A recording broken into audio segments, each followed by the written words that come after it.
Hello, I am Bjorn, and welcome to Bjorn Does Movies. As many of y'all may have saw, I put up a poll the other day asking what you guys would like to see next. And remarkably, the fan favorite obviously won. I knew writing a Teletubbies movie was going to be the one that won. I didn't expect it to win by nearly the margins it did. I think almost. Hold on, let me actually look at this.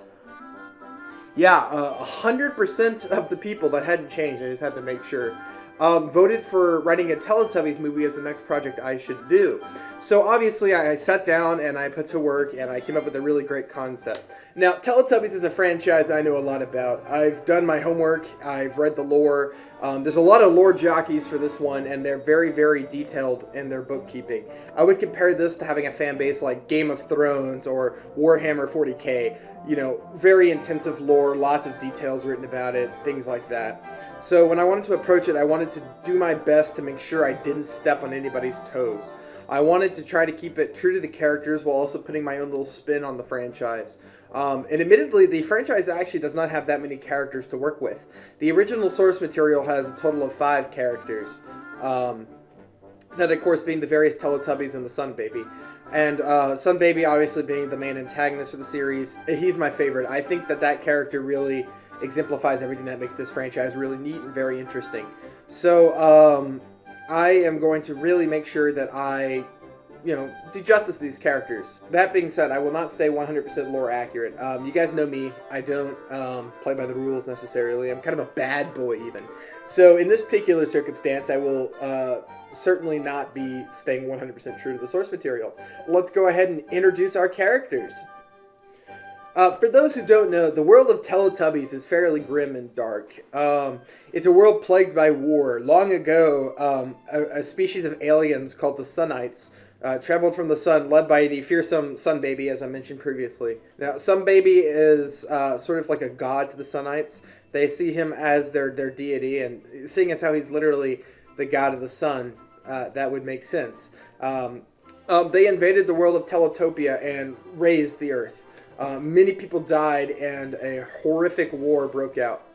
The survivors banded together and formed the first Tele Army and have been fighting back against the Sunites in a fearsome war. Our main characters are the 4 members of a platoon currently tasked with an assassination attempt on the Sunite god, Sun Baby. They are trying to kill him, and they're going to face severe odds. This is going to have some similarities to my Suicide Squad. Both franchises feature characters that are extremely expendable and can die, and also characters that are leaning more to the anti-hero side. The Teletubbies aren't necessarily heroes. We see them commit various crimes throughout the script and in the original lore, and you can kind of expect that these characters won't be all good. Some might even be bad. And the original franchise does a great job of drawing comparisons between the villains, the Sunites, and the Teletubbies. Like maybe they're just 2 sides of the same coin, that neither one is good or bad.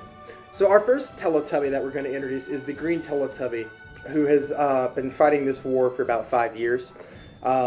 He is sort of the brains of the operation, not the leader per se, but the smart guy. He's working on finishing his great Teletubbian novel, which he's been trying to write for a long time, but can't seem to finish, while he deals with his rampant alcoholism. This is straight out of the novel. I haven't really changed much about this from the lore. I'll even include the stuff about how his alcoholism goes back to his abuse at the hands of his alcoholic father, and the sort of turmoil that comes with, really wanted to focus in on making this character interesting and important to the lore. Our next Teletubby is a controversial one. This is the Purple Teletubby. Many of you might remember this character from the original novel. He's fairly infamous. He is, of course, a ruthless psychopath who loves killing. He has been sort of forced into this life, and he doesn't really mind. He likes the war, and in fact, it makes him happy. The other Teletubbies have to constantly try to rein in this guy to keep him from going full psycho, and it's only a matter of time before he gets pushed over the edge and maybe goes too far. In fact, maybe he hurts somebody, maybe even one of his own teammates. I won't spoil anything, but y'all can look forward to that in the script going forward. That is, of course, the Purple Teletubby. Up next, we've got the Red Teletubby. Now, there's a lot of stuff going on with this Teletubby. He is, of course, a repressed homosexual who is desperately in love with the Green Teletubby. He has to fight with his own closeted beliefs and emotions that he doesn't want to have. and he's terrified that if he admits that he's gay, it might remove some part of him that goes back to his rough childhood upbringing. This sort of expresses itself as his rampant homophobia, as we saw in the original novel. That being said, this character sort of shines through as an example of what can happen if someone tries to repress who they are deep down. And their unrequited love to the green Teletubby sort of adds a lot of drama to the story going forward. I think y'all can look forward to seeing where that storyline goes.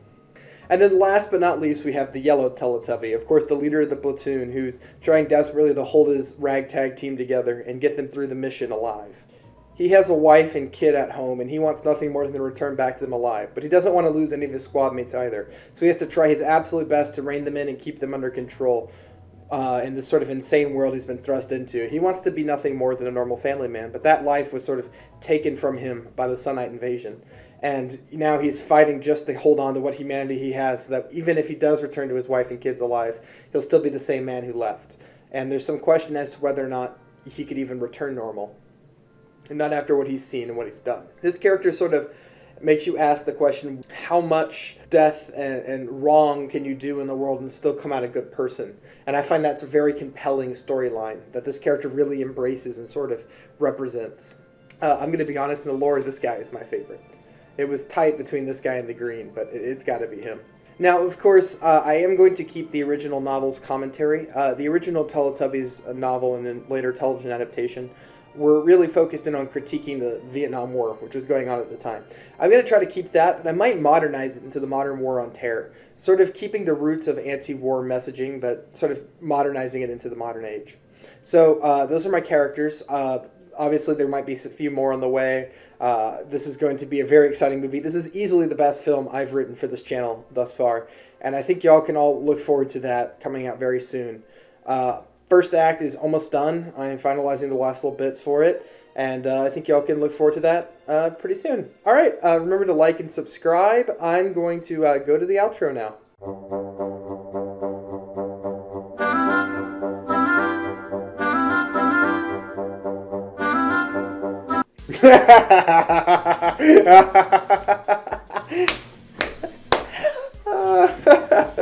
Oh, perfect. Dog interruption. Come on up here, Ash. All right, buddy. Yeah, we got him. Happy April Fool's Day, guys. Obviously, I pranked you a little bit. There was some mild prankage going on. If y'all were actually looking forward to the Suicide Squad 5, it's actually going to be coming out next week. This is something I've been planning for a long time. I've been sowing the seeds of this for a while now, and I'm pretty happy with how it turned out. So, if you enjoyed this prank, let me know down below. Let me know who you think is going to die in the next Suicide Squad movie if you're actually watching for the first time. Make sure if you comment below, don't break the illusion. Comment about Suicide Squad, talk about how much you love what I'm introducing, do whatever. That way people who are coming in for the first time might still be surprised if they go right down and look at the comments. Alright, I'll see y'all in the next one. Adios.